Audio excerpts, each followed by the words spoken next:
আল্লাহ সর্বশক্তিমান। আল্লাহ কখন কাকে কোন রোগ দিবে শুধু উনি বলতে পারবে। আল্লাহ যা কিছু করে সব ভালোর জন্যই করে। যাই হোক, এই যে আমি বললাম না, আমি কলা খাই বেশি। আপনার এখন দুধ আর হচ্ছে আপনার ডিম। আসসালামু আলাইকুম, সবাই কেমন আছেন? আশা করি সবাই ভালো আছেন।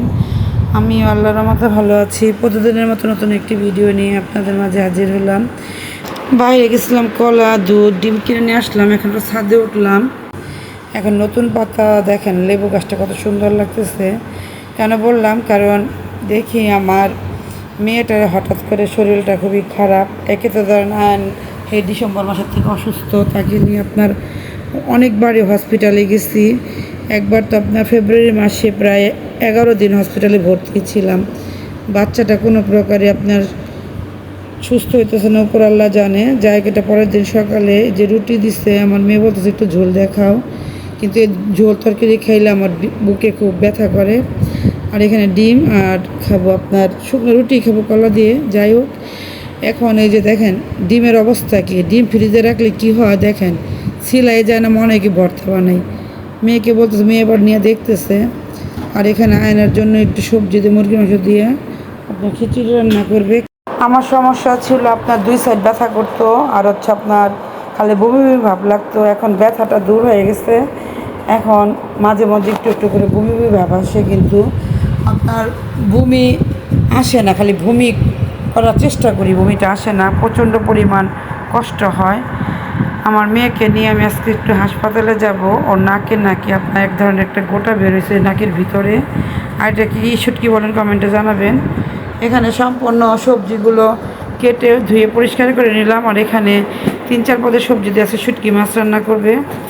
আমি হসপিটাল থেকে চলে আসছি, এসে দেখি আম্মা এখানে রান্না করতেছে।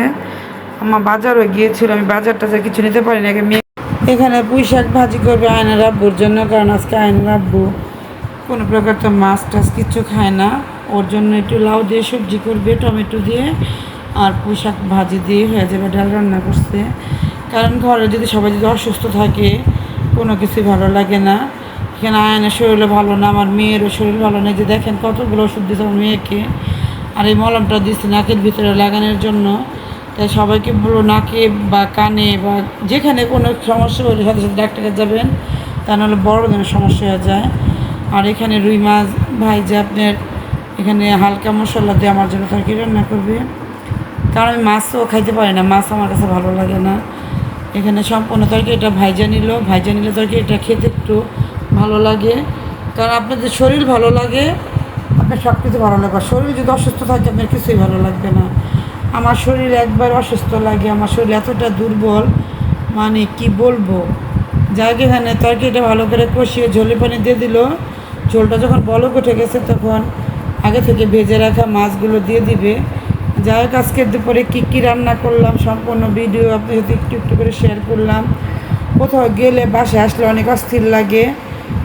আর যাই হোক, আজকের ভিডিওটা এখানে শেষ করব। সবাই ভালো থাকবেন, সুস্থ থাকবেন, ভিডিওটির পাশে থাকবেন, লাইক কমেন্ট শেয়ার করবেন। আসসালামু আলাইকুম।